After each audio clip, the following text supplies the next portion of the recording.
I just want to preface this video off by apologizing for how cringy this is going to be. I just try to be really creative, but I'm really sorry for how cringy it's going to be.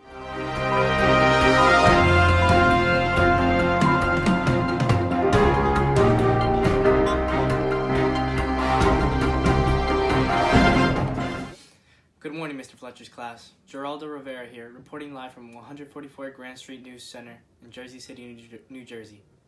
Today, I'm going to be covering a topic that is often disregarded by many people in today's society.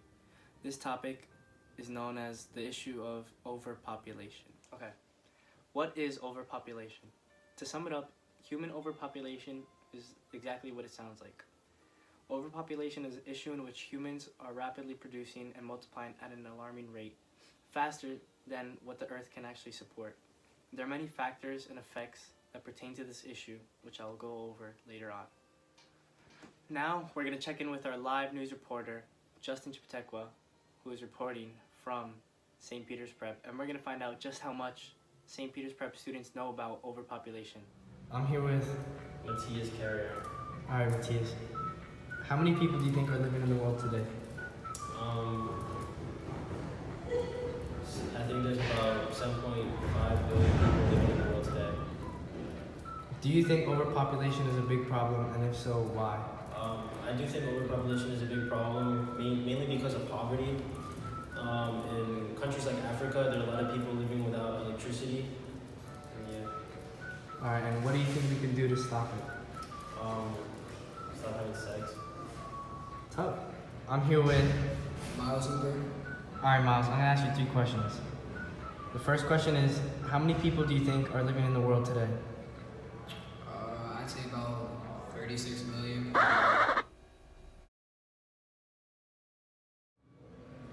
Alright, do you think overpopulation is a big problem, and if so, why? Personally, I think that overpopulation is a big problem, especially like certain places like, I think of New York when I think overpopulation, and it's really hard for like everyone to live in the same area. And what do you think we can do to stop it? Like the Hunger Games or something like that, like just cut off people, I don't know, some way, and then you get a prize or something, I don't know. Yeah, Alright, thank you. Alright, I'm here with Aiden Grossman. Alright, Aiden, I have 3 questions for you. How many people do you think are living in the world today? I would say 7 billion. Alright, close. Do you think overpopulation is a big problem, and if so, why? I surmise that it is because there's not enough resources, but I think eventually we can find the resources to accommodate all the people. Alright, and last question is, what do you think we can do to stop it? Stop overpopulation? Yes. Well, there's multiple plans of action. You can prohibit people from having intercourse, but that's not really practical. You can't really enforce that. You can probably do the one-child rule that they did in China. That worked out somewhat decently, although that was like highly unethical. And then you could just start making more food, but then that would use more resources that we don't really have. Alright, thank you. Who are the parties of interest and stakeholders, and what are their values? The whole world faces this problem today. However, some countries face it to a more severe degree than others. China and India, for example, are already taking measures to control their country's population.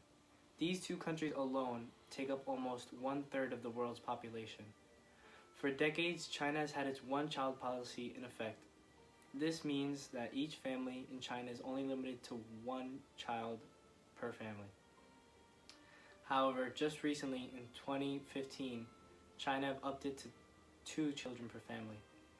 And India, since 1975, have been running sterilization camps for both men and women in order to eliminate their ability to have children. I personally believe that the issue of overpopulation is a very major problem, and one of the most important ones that we face today. There are so many environmental problems that we face that can be traced back to the issue of overpopulation. Some of these include deforestation, which is done to make more space for our fastly growing population at the expense of the homes of animals. Starvation and poverty is a result of overpopulation because we do not have enough food to feed everyone in the world. The depletion of fresh water can be traced back to the large number of humans and the amount of water they produce and consume. Factory farming, which is the intense production of animals and livestock, is done so that some of our multiplying population can at least have some food to eat. Alright, so how do we fix this problem? Although there are actually no immediate fixes to the overpopulation issue, there are things we can do to work towards eventually fixing the problem in the future. Some of these fixes include educating students about overpopulation problems, considering family planning, considering adoption, government incentive to maybe have less children, educating women on family planning, and increasing our own knowledge of sexual education. I believe the idea of utilitarianism is exemplified in all the possible solutions to this problem. Every solution that I just spoke about would be beneficial to the majority of the population. But why should any of us care about this? Why should the issue of overpopulation concern any of us? It should concern all of us, in fact, because it is estimated that by 2050, we will reach 10 billion people, and that will be too much for the Earth to sustain any sort of human life. So if there's anything to take from any of this video, it would be not to take the things you have for granted, because everything we have is really valuable, and it can all be gone within a matter of a few years. So appreciate what you have. And thank you for listening to my video. That's all, folks.